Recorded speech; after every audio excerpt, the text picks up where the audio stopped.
Welcome everyone. I am your host for today, Precious Akila. I am here in the Teen Center, and we are with some very important people today.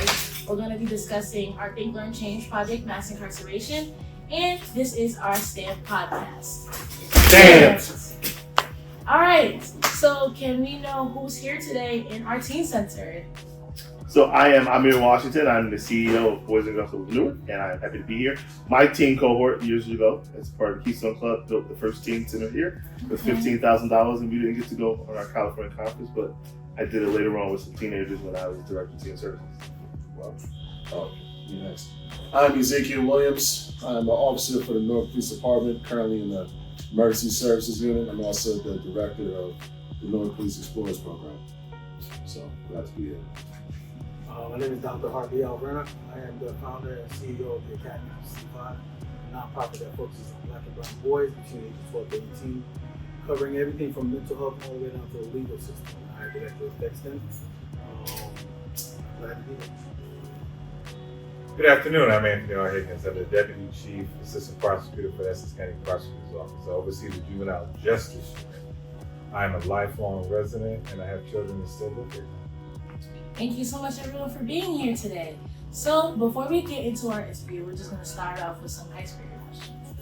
My first question for everyone is, what is your favorite song / artist? Currently, let me see, it's going to be Dreamings Out of Season by Blue Magic.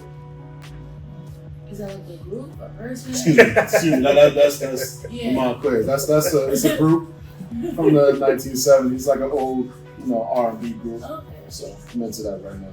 Big Nas fan, and I would say the song that I like the most of his is My Bible, off the King Disease. Right now, I feel our boy Kendrick Lamar, They Not Like Us. Right? But if you're asking me for a longer period of time, I think a master is Stevie Wonder. I don't want to just select a single song, but from the highs and the lows, his discography really touches me. Unfortunately, I'm a Drake fan, so we'll see how that works. So right now, I have two small children, 3 and 2, so we listen to a lot of Moana songs, so Chihu is on the top right now. I like so much music, and it's hard for me to pare down to one song as well. But if I'm talking R&B, I love Whitney Houston, Mariah Carey, Luther Vandross, and hip hop. I was a huge Tupac fan, and Jay-Z, for one of his earliest albums, Where I'm From, was a song that I really resonated with me because my neighborhood was very much like his neighborhood. Okay. So if you guys are not working or in the office, what's your pastime? What's your favorite thing to do? I'm playing a lot of golf. Oh, okay. Yeah, a lot of golf. But my pastime, when I have the opportunity to do it, I scuba dive in a deep sea Scuba dive. Yes. Okay. Not scary? It's not scary at all? It's one of the most relaxing things you can do. Okay. For me, I'm a dad of 2 little kids right now, so I just love spending time with my children. That's the thing I love to do when I have a free moment, and I like to read and listen to videos by inspirational people. Listen, I love everything that I do, so I guess the most that I'll do out of all those things is I write. I write, little stories on my own, trying to see where my mind goes, and I like to train my body. I'm very passionate about, bodybuilding. So, if you guys could have one superpower, what would it be? Teleportation. Why do you say teleportation? So I don't have to worry about traffic control anymore. all right.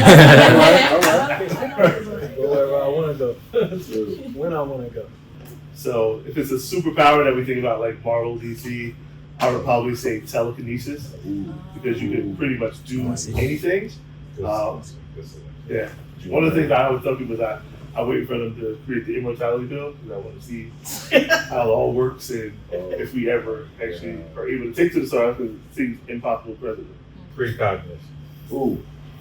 Want to elaborate a little bit more on that? Sure. So someone who has the ability to do precognition is someone who can see in the future. So whether it's Marvel or DC, and there's levels of it. Some people can see a very clear future very far ahead. Some people, the farther they go, the less clear it is. It's fuzzy, in fact, when you deal with some people. So you'll have Mystique's mother. She can't see it too well. You have other people from DC.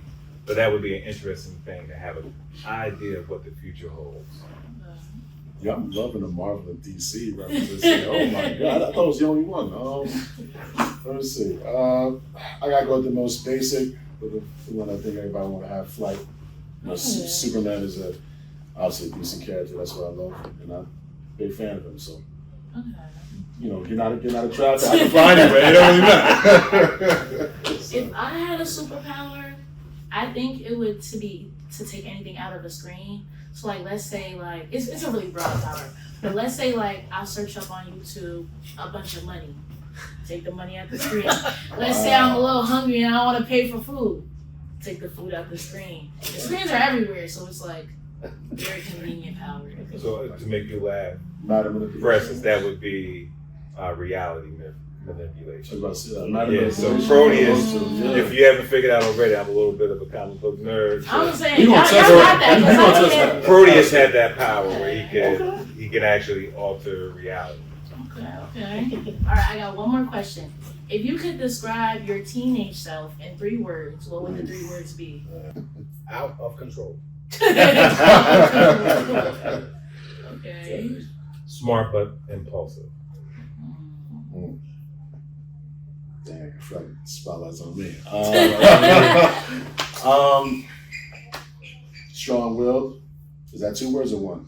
I forget. They're compound words. One of those 2. I'll just claim it as 2, and the last one will be.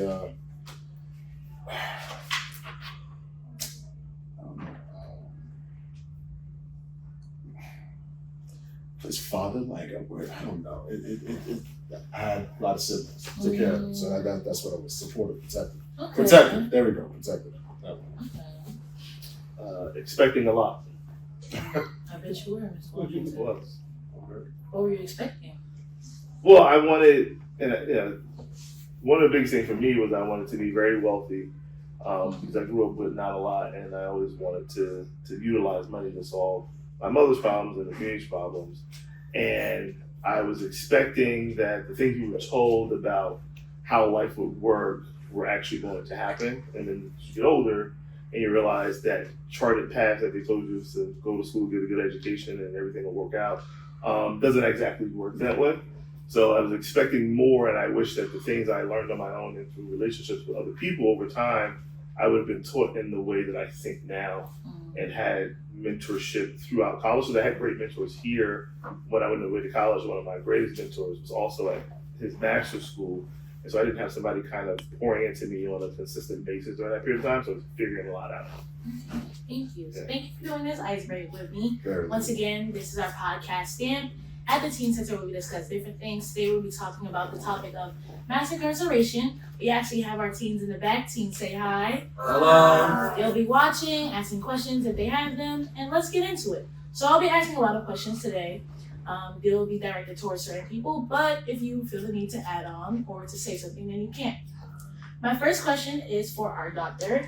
In your eyes, what is one of the biggest myths that people have about the youth who end up being locked up? I think a lot of times when kids get in trouble or youth get in trouble, period, there is something that they do care about, right? But nobody was able to pull it out of them or what it was that they cared about. I spend my job is to make sure that every black boy that comes across my path doesn't make the same mistakes I made, right? And I make sure I believe in them. The minute you believe in a black boy, and they see it and they feel it, and there's so much possibilities. So the myth is that they don't care, but they do care because they want to be successful. They want to have a good life. They just don't know how to navigate and get to that point. So I think a lot of times we have to make sure that we are asking the necessary questions to find out what those values are, right? And so that those myths don't come into fruition, right? Thank you. Beautiful. So my second question is, and this is once again open to anyone, do you feel that you work in a system that is stacked against people of color or people that look like us? And if you do believe that, how do you stay hopeful while working in such a system? I think if I'm looking at the system in the way it exists today, I would say no. I think that life is stacked against people, and I think that historical issues the residual effects of those things still exist. I think what tends to happen, and I think we're all Black on this panel here, is that oftentimes in our community, our people, we look at the historical hardships of our people and we take on that pain, but most of us have never really lived through the hardest parts of that when the system was actually truly designed to our lack of benefit, so to speak. I think today we see behaviors in our communities that we know are improper, and then when something really bad happens to one of us, we look at the entire system as working that way when we know in truth they're criminals, they're people who make bad decisions, people who make poor decisions, and we look at a system as if it's one whole thing, but it's really a group of people or a group of several different types of people making different decisions based on their own lived experiences, and some of their perceptions and opinions and their groupthink plays into that logic sometimes in the way they make decisions.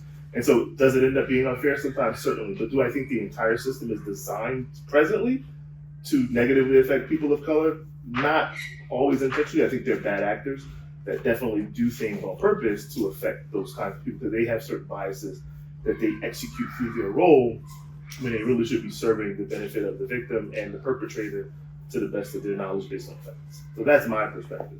So when we think of a system, it's very easy to say that it is good or bad. And in addition to being a comic book person, I still enjoy Legos and bought them for my kids. There's some adult ones that are out there that are pretty cool. If I took 1,200 pieces, gave it to you without instructions, you would say that is unfair. And I think there's an argument that it is very unfair. How can you build whatever it is to be built without instructions? And if you look at, for this conversation, the criminal justice system, what I find very difficult is that most of the people who are in the criminal justice system don't understand how to work through that system.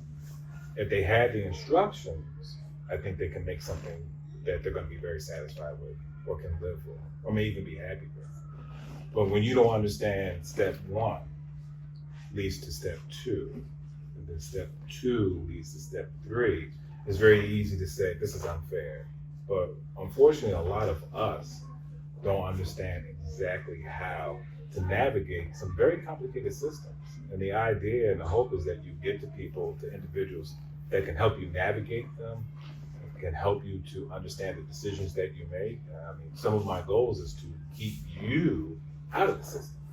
I don't want to see you in the system. So there's things that we do in the office to try to do that. But unfortunately, some of you will come into the juvenile justice system. I want to make sure we have some differences in conversations. It's criminal justice and it's juvenile justice. Unfortunately, some of you will come into juvenile justice system. But even when you come in, I want to make sure that you understand the steps that you can take to have a successful outcome. And it's possible, it happens.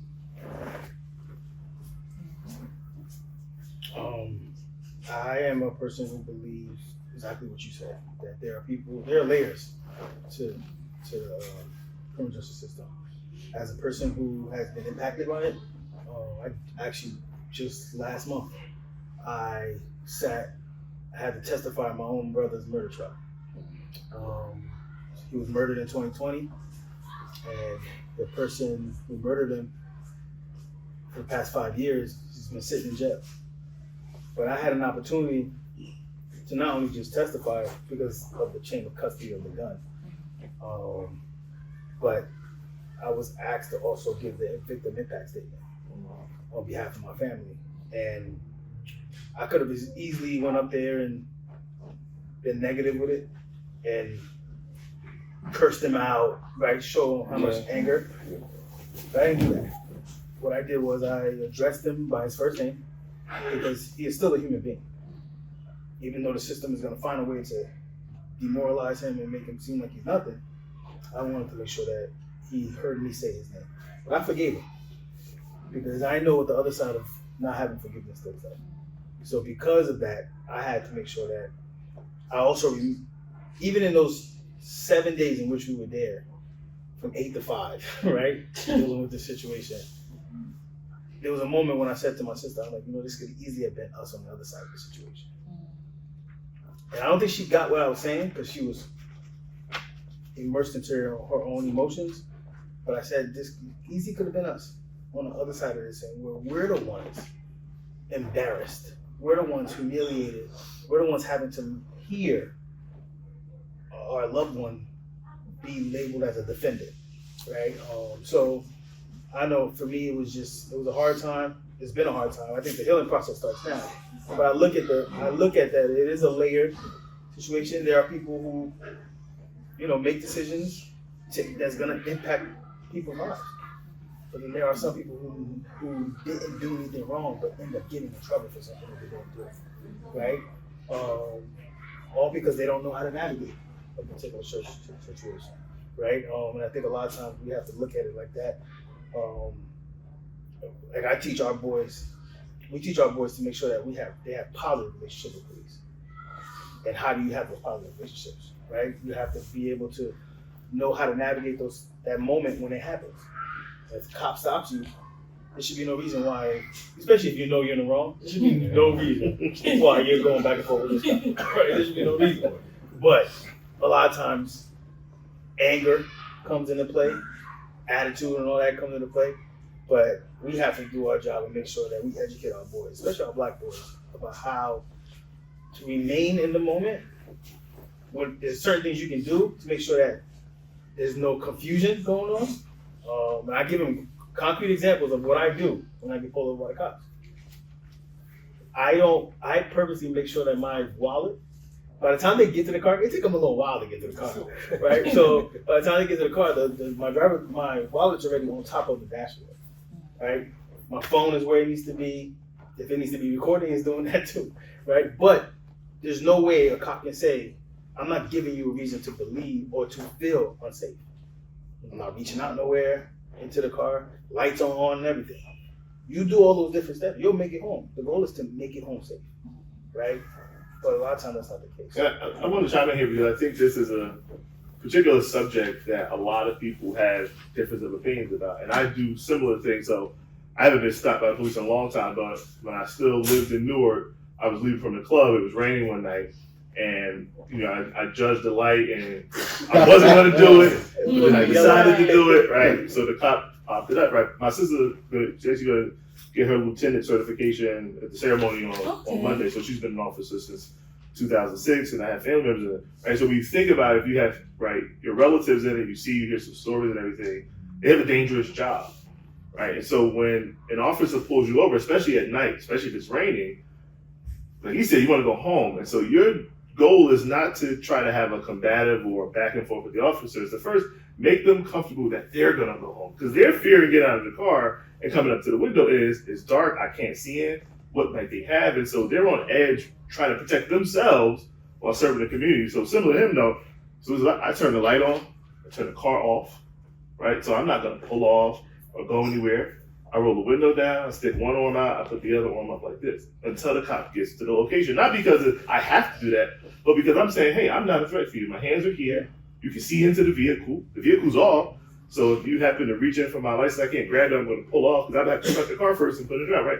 So now he knows, you know what? This guy, he still gave me a ticket. He was like, yeah, right? But I'm not mad at him. I knew that I misjudged the light and took too long. So I think sometimes we say, oh, well, you don't have to do that. And the cop is there. People have these attitudes about the relationship between police officers. His job is, or her job, that person's job is to serve me and say, hey, here's what I saw you doing wrong. Are you in agreement or disagreement? I'm not, or whatever. Okay, well, I'm going to give you a ticket. And then if you want to fight it, and he said this, you can show up on there, I probably won't be there. You probably get off of it. But I was like, look, fine, whatever. But I was also in the car where, again, law-abiding citizen and everything. But unlike him, he had his bag in the back seat. And he waited until the cop was almost up to the car to reach back to grab his bag. And by the time he did it, I was like, whoa, right?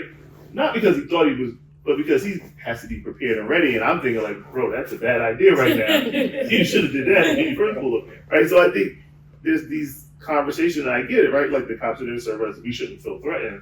But we also have to recognize that we can be perceived as a threat, regardless of what we look like, regardless of who we are.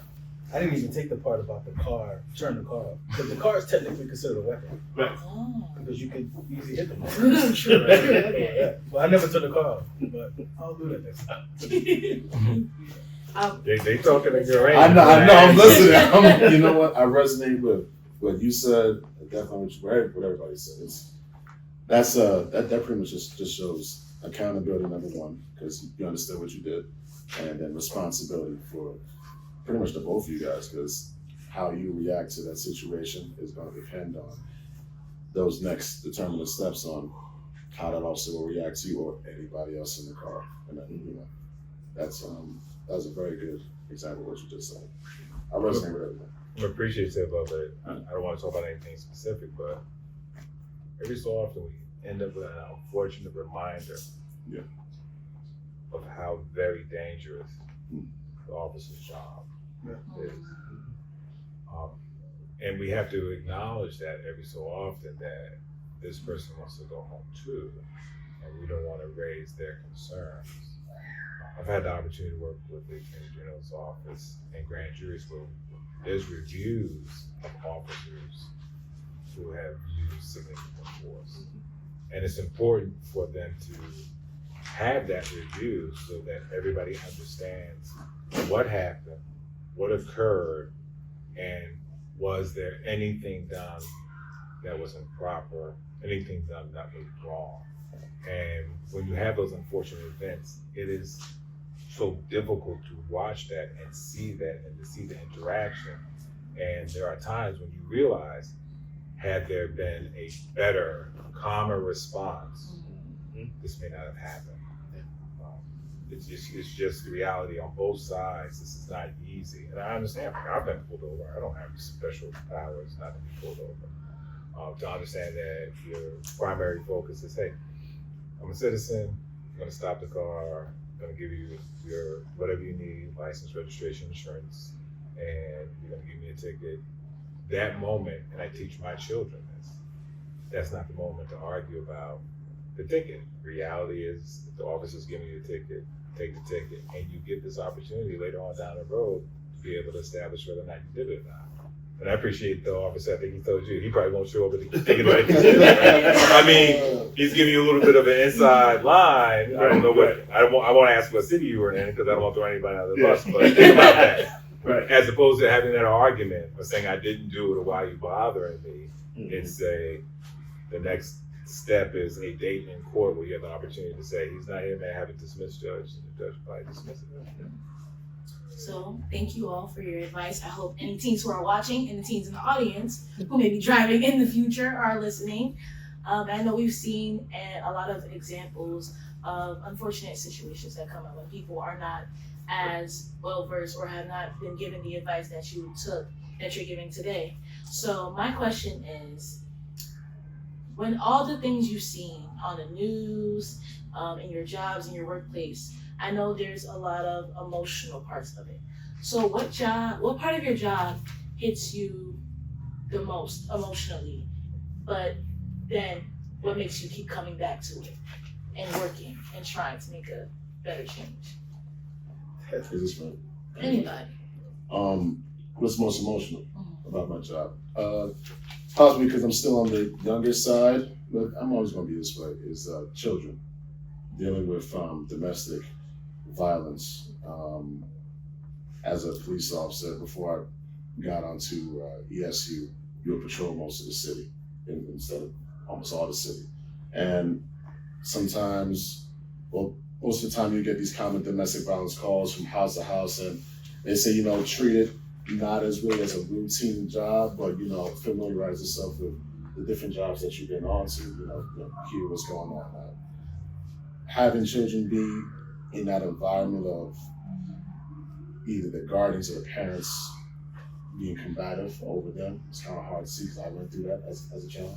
That's actually one of the main reasons why I even became a police officer. But I just try to do my best to, I don't want to say attack that, but just make a difference on my part. Seeing parents, seeing kids, trying to pretty much mend it over so it doesn't happen again. And it's easier said than done, but when I'm out there doing it, and the reactions is much better. I think for me, the hardest part of my job is when fairness is not given. A lot of times, some of our boys will deal with situations that are not favorable, especially within the school districts. when you have students who have certain disabilities and they're completely dismissed because all the person wants to do is they're just there to get their job done and get on with the day. But there's a reason why this is happening, right? So there's an ecosystem that has to happen within the school district, right? Within the school period. You have to pray and hope that the teacher and the student meet right there in the middle every day. But sometimes that student doesn't want to get to the middle. And then there's sometimes it's the teacher that doesn't want to get to the middle. What are we doing? Well, you're there because you're paid to be there. And at some point you decide to be in the education system because you care. How is it that you are today? You don't get a day off. If you don't feel like it, you just don't come to work, right? You just take the day off. But you can't come to work and not want to meet the student right where they're at. Or vice versa, right? So that ecosystem actually exists. So our nonprofit is an ecosystem outside of the school. And I tell our coaches all the time, because we refer to our boys as champions. We want them to live champion lifestyle, meaning how does a champion live? They live good, right? And they're all sports. They all play sports, so they know what a champion looks like. Now you're taking that same mindset and you're using it for your life, period. So I tell our coaches, you gotta make sure we're always ready. And if you're not ready, don't come.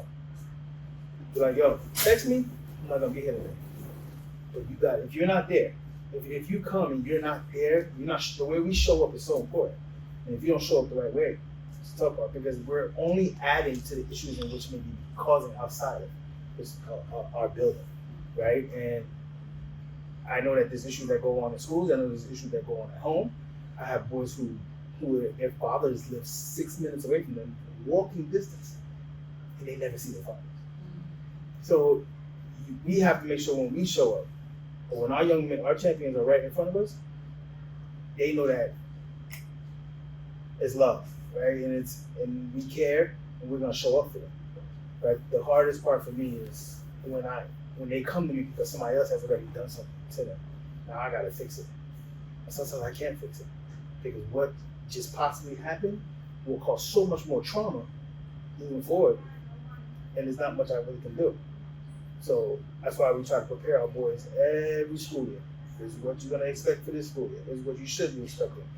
What level of maturation are they at, right? If you have a young man who is a certain age, but operates like if he's gonna be a senior in high school, and there's a certain way he should be conducting himself, right? But if he's about to be a senior in high school, but he's conducting himself as if he's a freshman or a sophomore, then we got a problem. So we gotta have some conversation that need to be had, right? But like I said, I think the hardest parts for me it's when I can't fix the issues that are going on outside our privy and our control. To work in the prosecutor's office is a balancing act. And when the prosecutor put me in juvenile, I was overwhelmed by everything you have to understand. Partly because juvenile is not a miniature version of the criminal justice system. So what I end up struggling with on a daily basis is the idea that I need to make sure that everybody in this room is treated as fairly as everybody else in any other room in this county.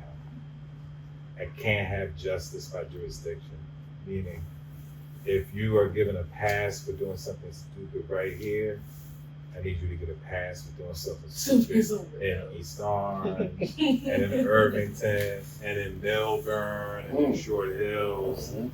I didn't say that didn't happen. So I have that going on, right? So I train at the academy. I train young officers. And when I have that training, I do that training. Part of my language is we need to treat our children the way we want our children treated. Meaning I try to get the officers who are going through the academy to imagine the person that they're dealing with as a juvenile, that's your kid. How would you want your fellow officer to treat them? If you think like that, you're probably going to do a good job. Yeah. But it's balancing. And it's balancing because for a lot of the events that occur where I want to say, that's something silly, maybe the juvenile shouldn't be charged, or if they call me and talk to me, don't do that, have a conversation with them. I also have the other side. The other side is victims. And I understand today is about mass incarceration. And I understand that very often we talk about the system, and I understand very often we talk about the inequities. But we're tasked with talking about our victims. Because at the end of the day, in a lot of situations, there is a person who was harmed. And now, because juvenile justice is not about punishment, that's the adult system, right? They have this whole system put together where if you committed certain offense, you plead or you're found guilty of it, they know exactly within a reason what should happen. Our system is about rehabilitation, but also accountability. And I'm trying to make sure that our victims feel that that system acknowledges them, right? Because if we're talking about a system, we're talking about parts that deal with multiple individuals.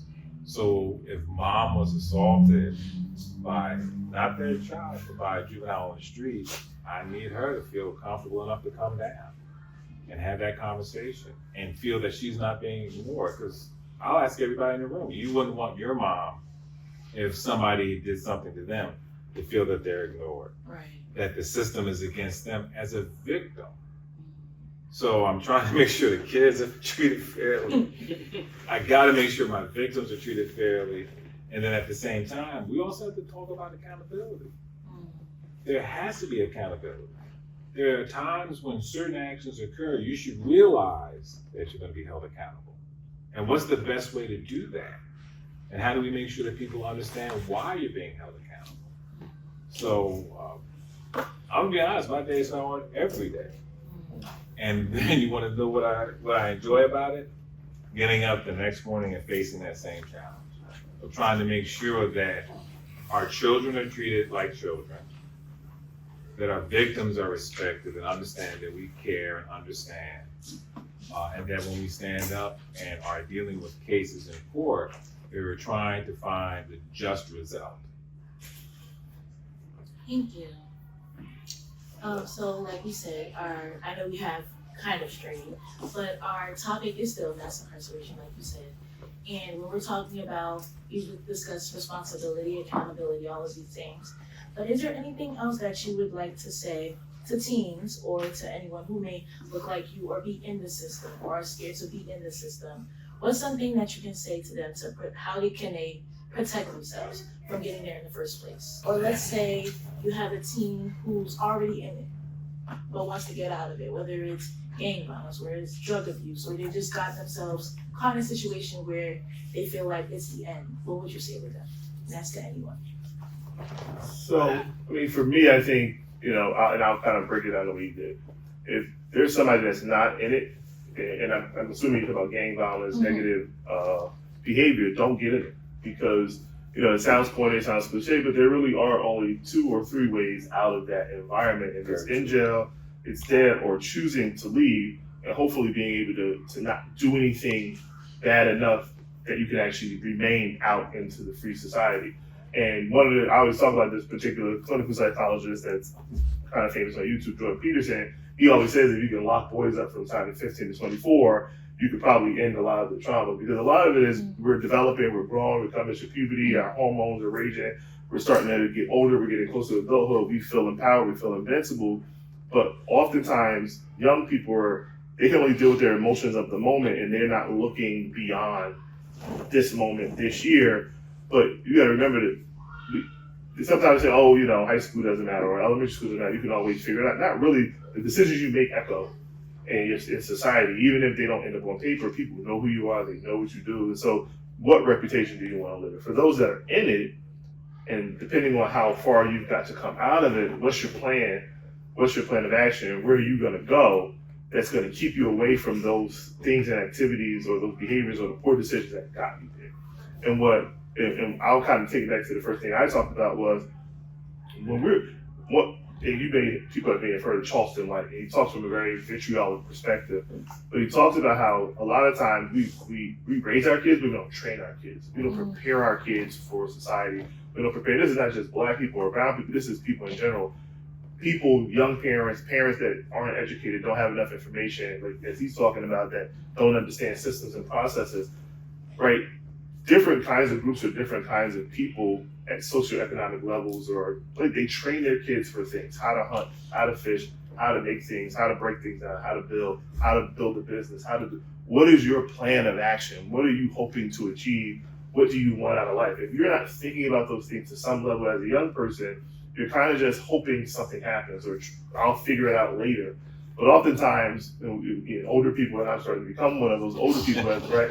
We talk about how time isn't as wide as you think it is. And the older you get, it feels the faster you're getting to the next age or the next decade. So that's what I would say to young people is really think about what you want out of life. And that's why when we're talking, it's like, well, what do you want your lifestyle to be? Forget where you want to go to school, forget what you want to do. What do you want lifestyle? Because the lifestyle you want to lead will determine where you need to go. If you want to impact your community, you can probably do any kind of job. If you want to be a police officer, there's a certain process. If you want to be a lawyer, there's a process for that. If you want to own a business, there's a process for that. And so you got to start thinking about, what it is that I want to do. Because becoming successful, regardless of what level, takes effort. And even drug dealers, and right, this isn't to praise drug dealers, but there are certain kinds of criminals that are just as sophisticated as Fortune 500 people, but they've made poor decisions and they operate outside of the law, right? And so that same energy and effort that you're putting into being a part of the gang or a part of this negative thing, if you're successful at, you can put that into something positive, right? And that's a better impact for society, because then we won't need jails. Because there's a certain piece of that population around the mass incarceration topic that belong there, and they should be there because they're a danger to society. And if you do any research on Malcolm X, one of the things he's very honest about his troubles. About when he got in trouble, when he ended up going to prison, there was decisions in which he made. But as you do the research, you see the matriculation of how he got to that level. Right. And you will see the same matriculation within our young people, right? It'll start off with you just going to the local corner store, and there's a bunch of you guys, and y'all like going in there at the same time so y'all can steal something. You get away with it a couple times, and then you start to progress towards other things, right? I think there's a level of honesty that just doesn't exist anymore with our youth. We just have to be so brutally honest with them. I believe in being brutally honest. No tap dancing around anything, especially when it comes to things that will derail their lives. And it goes from making a poor decision to hang out with people you know for a fact. Don't do good things, right? Or the decision on what woman or female you're gonna lay down with. Or females, because some of them. Right? But I think there's this level of honesty that has to take place, right? You mentioned Kendrick Lamar earlier, right? Everybody was watching the Super Bowl, everybody thought they knew what was about to happen, because everybody was focused on what? They were focused on him saying that one line on national television, and everybody's watching. I mean, the same argument. And and Kendrick knew y'all always waiting for the one thing.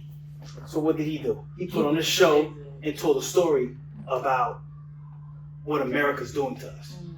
And what America wants is for you. They want black boys to mess up. They want it. They want you to get a young lady pregnant early. Because what's going to happen is you're not going to be able to take care of that child.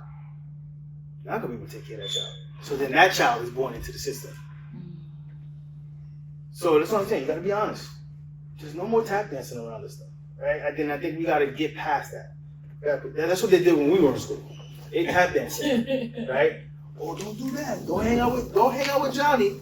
No, but never telling you why you shouldn't hang out with Johnny. Never telling you why. My parents are immigrants from Haiti, right? Okay. And when immigrant parents come to America, they come to America with the notion of they come to America with the notion of don't get in trouble, go to school, and go to church. And that's it. And that's Go to it. church, right? But my parents, I think for me, they were trying to be honest, but they didn't know how to be honest, right? Because they themselves made mistakes. So my son Braxton is 7 now? He has heard all the honesty he needs to because I need him never to go down and have that life in which I have, right? Yeah, people will look at it now, I drive a nice car, or they call me doctor, right? But they don't realize before all that, there were some struggles. But I had to determine what I want in life is to be able to walk into a dealership and buy whatever car I want. Buy the house. I'm on my second home now. Right? So that's the thing. How are you going to get that? You got to work towards it.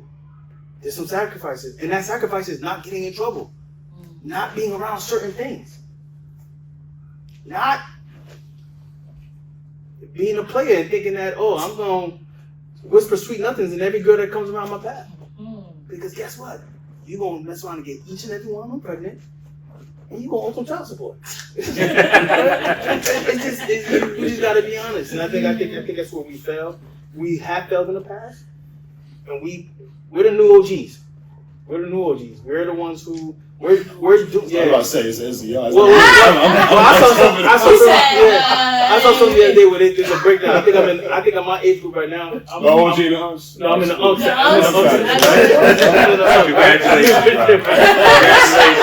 Right, but I think we have to make sure that we are so honest, and we don't tell them the stuff that the OGs when we were growing up told us. Because what they told me was wrong. They told me some bad stuff.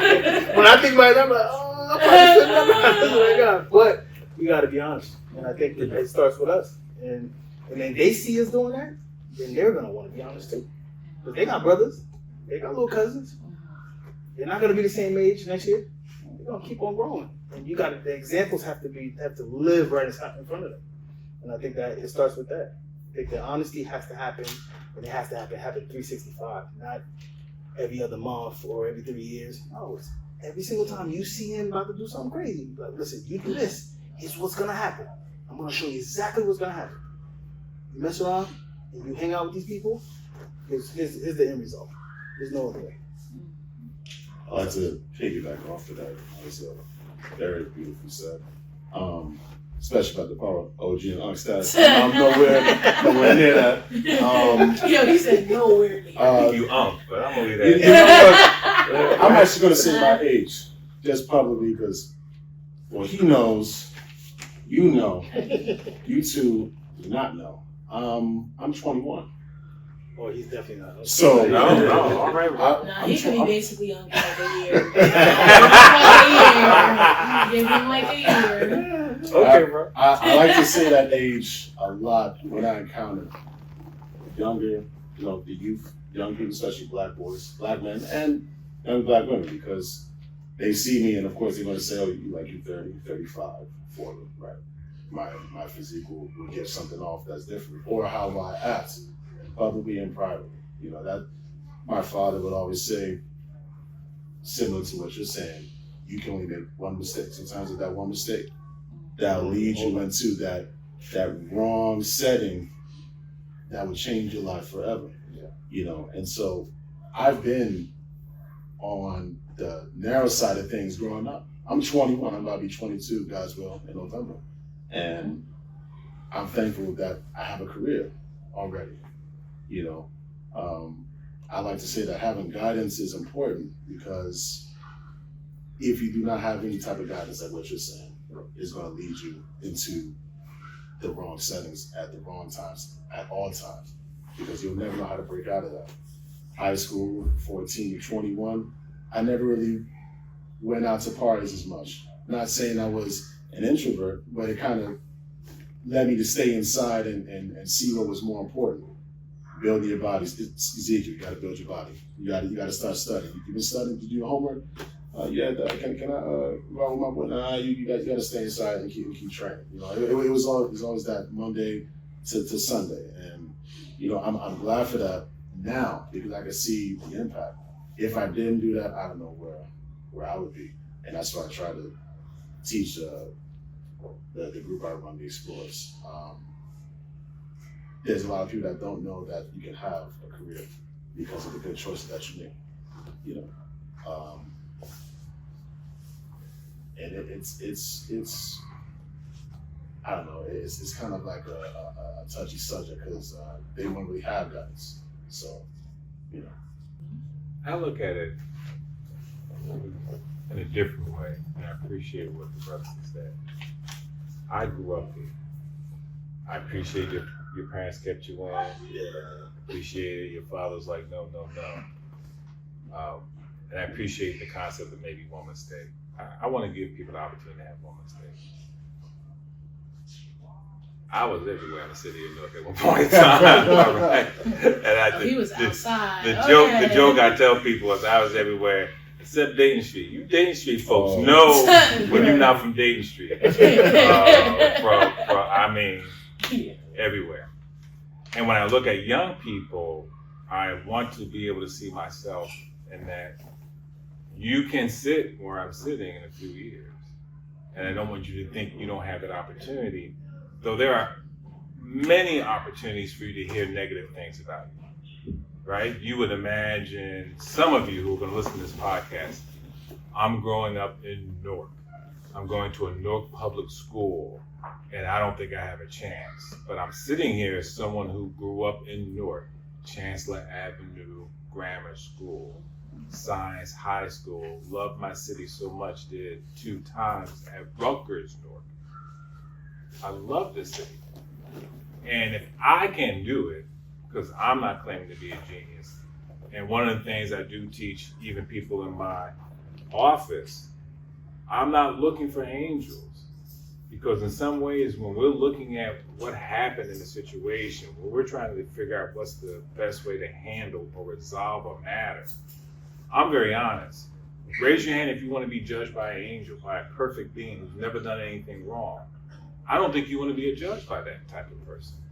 I think you want someone who's lived a life experience to look at what you did and to make a fair assessment.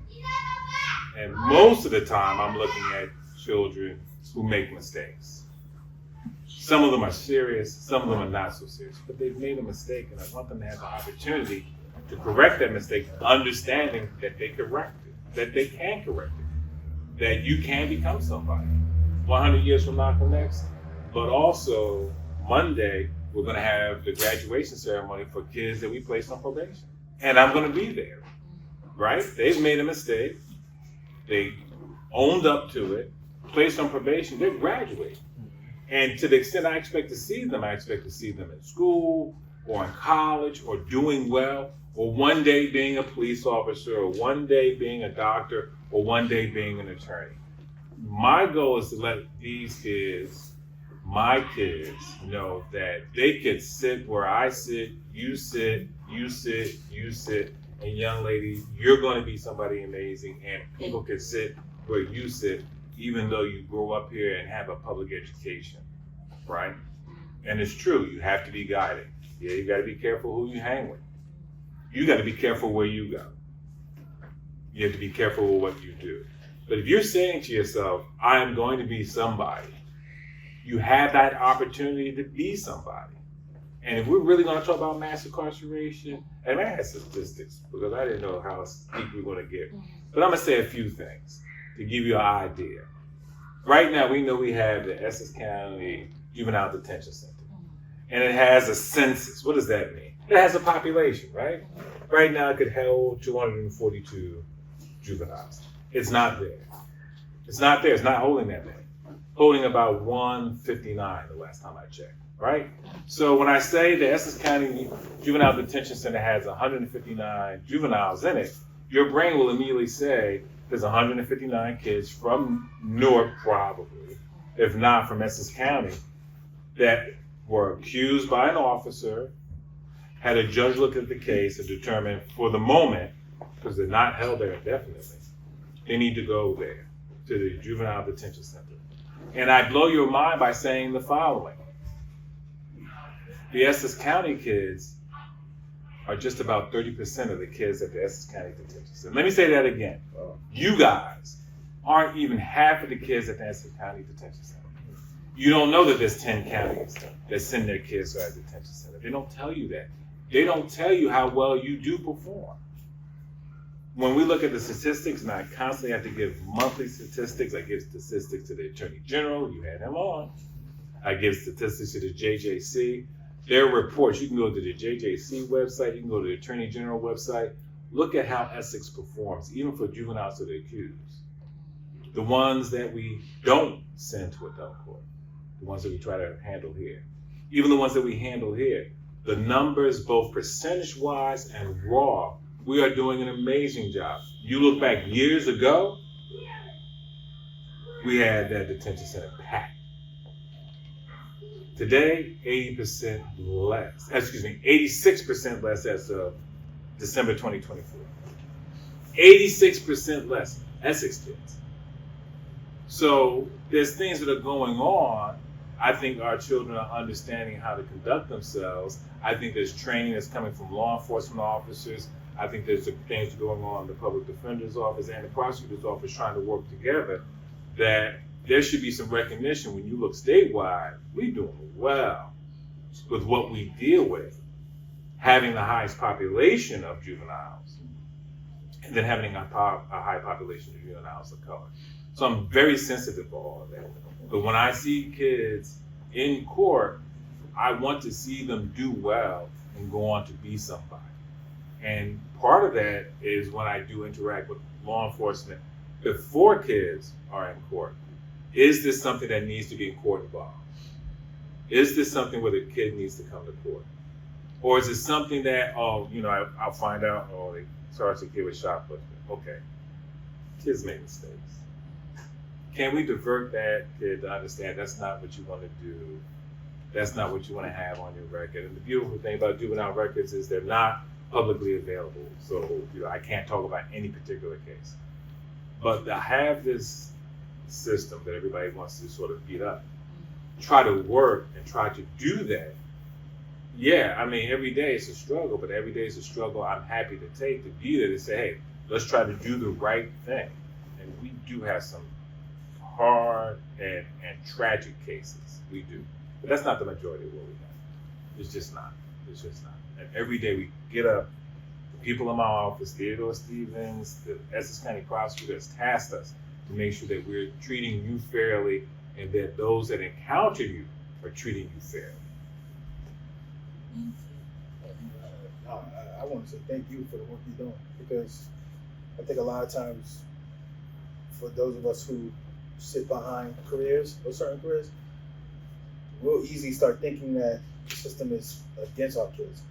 But then there are people in the system, as long as you know who they are, or you can get to know who they are, or take the initiative to get to know the system and the people within the system. You can do some great stuff. It reminds me of a situation we had a couple months ago where I did not know my morning was going to turn out like that. I thought I was headed to a ceremony, and then I ended up having to head to the police station in Newark because of guns, right? And I remember standing there like, if you ever think that your day is going to be this, especially when you're dealing with youth, right? But the conversation I had with the young man and the mom, and I said, listen, there were decisions made. That's how we got here. And as we went through the whole process. We had to go through several hearings. I said, No names. No, definitely not. He said off the record. Yeah, definitely No names. Everything in juvenile is confidential. Yeah, everything's confidential. Yeah, but I remember saying to him, you either want to remain in this path or you want to be on this side where you don't have to worry about any of this. Right? And I think this is the decisions. But he was given a second chance to figure it out. And he's made great decisions since. Thank God, right? But if it wasn't for somebody like you in your place, in your position to have those things available, it might not be the case. Because it was some serious stuff. But I think a lot of times we have to always recognize that there's systems in place, but there's also people in those systems for a reason. And people who actually do care. So I appreciate you tremendously. I want to give a shout out to my brother because I was an explorer as a young person. I wasn't on the police. I wasn't on the police. I wasn't on the police post. I was actually at post 158. Was a computer post. We used to work at Mutual Benefit Life. Right. But I bring that up because that's such important work to bring young people to have an opportunity for them to go somewhere after school and become involved. And I mean, I stayed with explorers until I was 21. Still. So, oh my God, you. I'm gonna make you laugh again. Now, I'm gonna say this to you. All right. I have a classic Cadillac. I drive it every so often. I live here so people see. Going up South Orange Avenue. That's the one. Windows down. I'm driving. I'm just trying to go home, right? Young guy pulls up. G35 looks over and goes, "All right, OG." And I'm sitting to myself saying, "Am I there? Am I there? When Really?" did I get there? That's a beautiful thing being there. Yeah, it is. Beautiful thing being over. When you figure it out is when you're in the store and somebody says, "Excuse me, sir." And you're like 30-something years old, you're like, "Sir." And then it's normal now. Try being called 15 years older than what you actually are. With 5 kids. 35 with 5 kids. Everybody called 35 with 5 kids. You have 5 kids? They thought it was 35 with 5 kids. You didn't answer the question. You have 5 kids? No. Oh, He has Oh no, I haven't beat anyway. Oh my God. Hey. Moving on. To each his own. But thank you guys once again for your time for today. Before we leave, I wanted to ask, I know you mentioned the Explorers program. If you guys have any programs that you know about that you are in, that you are facilitating, that you would want the youth to know about to be able to get them out of the streets, to be able to have something to do after the school, like the Boys and Girls Club. Can you share it? And then also, if you have any words of encouragement for our teens or for anyone that you want to speak to, this is the time. Oh, would you like to? No, go ahead. Okay, well, I run the Explorers program and at 695 Bergen Street at the New Police Academy every Monday, every Wednesday from 6 p.m. to 8 p.m. We do physical fitness, we do tactical training, everything that the Newark Police Department instilled into its officers and other police departments within the PTC, Police Training Commission within the state of New Jersey. We would teach that to the youth from ages of 14 and 20, and there's a summer program, Public Safety Youth Academy, all public safety, including Prosecutor's Office, Newark PD, and federal law enforcement agencies. That's from 8 to 13 years of age, and it's all for free. So you come down in and get a good education. Next program is one I was also part of, which is part of aviation, the Eagle Flight Squadron, or the Eagle Flight Academy. It's at 410 Springdale Avenue, and they taught me, which is what I'm still doing, teaching kids how to fly planes. Cessna 172M, I flew that, and other kids look just like me. It's a full ground flight? Full, listen, they get the pilot license by the time of 16. 40 hours at least, that's all you need, and it's there. So that's in East Orange, and then there's one right here in Newark, right here in the same city that, we all so. Yeah. So Well, the Prosecutor has a number of programs. We have a teen academy that you're going to be able to reach out to. I'm going to tell you the name of the person that you need to reach out to, Nicole Watson-Graves, amazing community activist. Not only do that during the summer, we also have internships for high school, college, and law school students where you're able to come into our office, actually work in a variety of units, and then have every unit come to you at different meetings to be able to be advised as what the unit does. You'll get a chance to go to crime scene. There's multiple different opportunities that we provide, and some of those internships will go past just the summer. Some of them are paid, so it's not just it doesn't cost you anything. But some of those you can apply for. Again, it's Nicole Watson-Graves over at the Essex County Prosecutor's Office. The Prosecutor and Nicole are making sure that our children have opportunities to be able to handle the summer, after school, and other times during the year, so that you can sit where I'm sitting. I'm not going to be here forever. Somebody's going to have my seat. their uniform is in yellow shirts, is it? Yeah, I think depending on the high school one. I know exactly what you're talking about. Yeah. Beautiful. We are looking to secure funding now so that we can launch the Par 365 Golf Summer Club. Okay. Golf Summer Club. So, because we want to bring golf to the game, to our people, right? And to make sure you guys understand the beauty of the game, right? I started playing the game of golf 2018. Man, I wish I was playing that when I was a kid. 30 years ago. But the game teaches you so many different things about life: integrity, patience, right? And it's 18 holes. The golf course is 18 holes. How you do on hole 1 is not how you gonna do on hole 7, right? So you look at the different stages of life. Different stages of life. What you were doing at age 10, it's not gonna be the same thing. Not the same approach you're gonna take at 17. So you have to make sure that you have that game of life and understand that, and that golf teaches you that. Golf teaches you that, and I think that's some of the disadvantages that we got to make sure that we get rid of. We make sure that we make sure our kids have access to everything, and that's what we want to do at the Academy 65 is provide that access. So hopefully we can get this funded, man, because golf is an expensive game. It's an expensive game, but it's a beautiful game, and it can really change the perspective on a lot of things. And I know for me, it's done a tremendous amount for me. PGA Tour, man.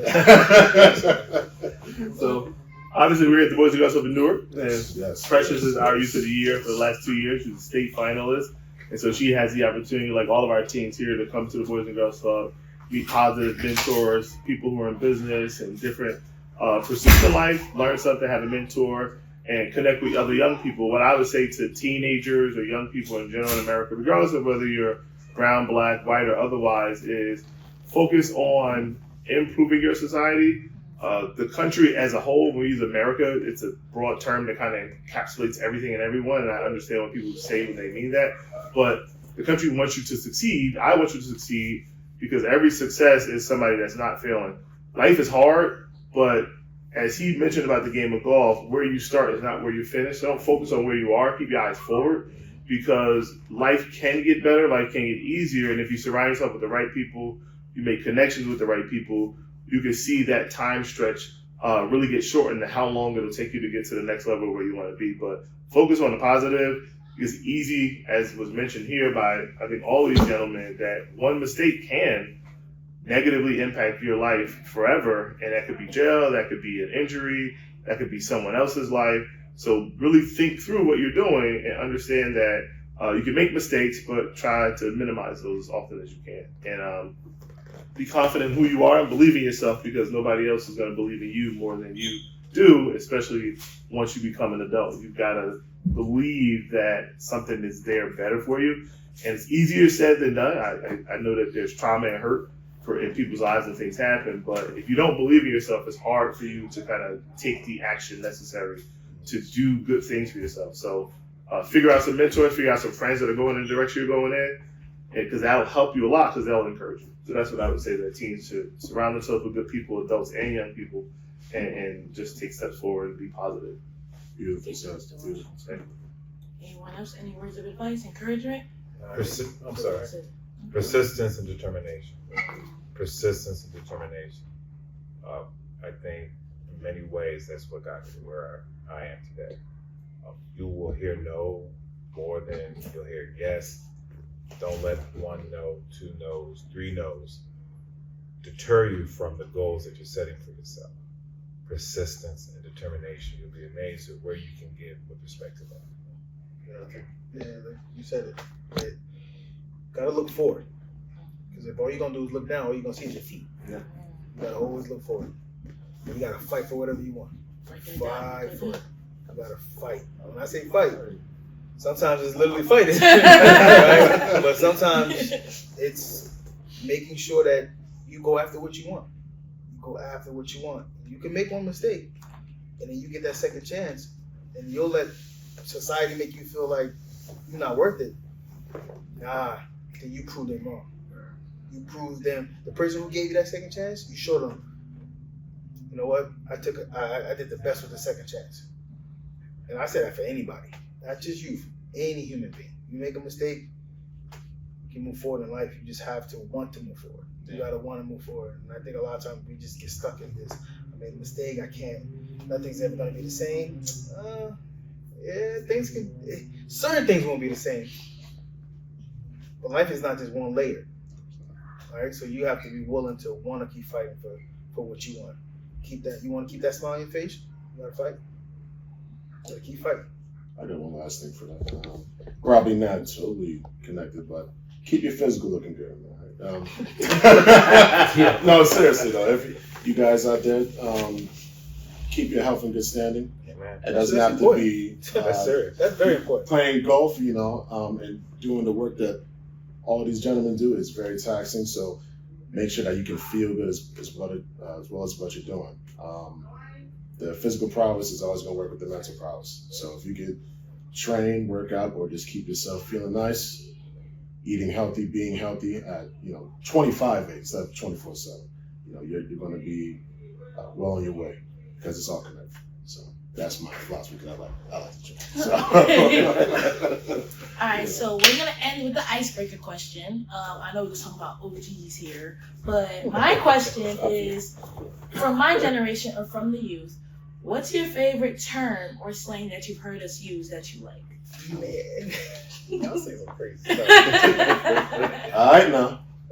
I just said. I know. That's it. I just said. I feel like That's all it's been used. No. The one that my kids taught me was busting. Bustin'? Bustin'. So my wife had made dinner one night, and the kids. I just hear me, bustin', that's bustin'. What does bustin' mean? They look at me like, Dad, that means it's great. It was bustin'. I'm like, okay, that's not bad. What I don't like is bruh. You don't like bruh? I don't like bruh. My mom don't like bruh either. I bruh her all the time. I want to say it. What you say? No. We He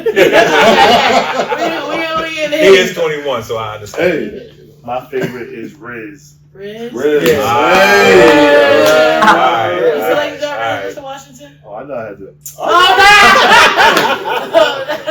Yeah, man. Ain't that but short for charisma? Hey. And then the other one is Drip. Drip? Drip. You think you got a drip right now? Ooh. You seen my jacket? Nah, I think our attorney got drip. I don't know about you. He got the Rick and Morty socks.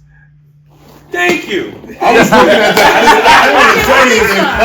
He got the Rick and Morty. I peeped it. It's Or nice. Is that I not like an it. intelligent show? It is. And a lot of people don't realize And my oldest son is finished up his PhD in mathematics, and he's like all the actual math and problems you see are accurate, even though it's all symbols. It's all I don't understand how he does it, but all those symbols, all those equations, he says they're actually accurate, which I'm like, okay. I just like I'm the gonna take show. your word for And it. listen, I just like the show. Yeah, it is a good show. Aura. Aura? Okay.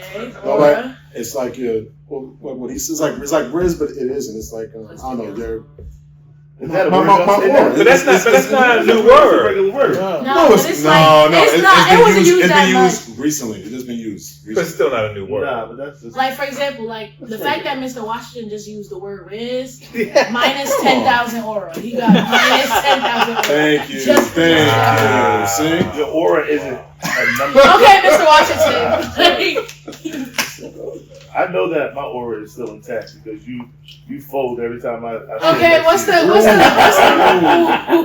you. He sound like he capping. That's all I'm saying. Okay. I think Okay. my favorite word is cat because y'all love to hold people accountable. And I think when they scream out cat, they're holding somebody accountable. No. Stop lying. Right? No, stop Like giving, that, so for I real. appreciate that. Mr. Washington.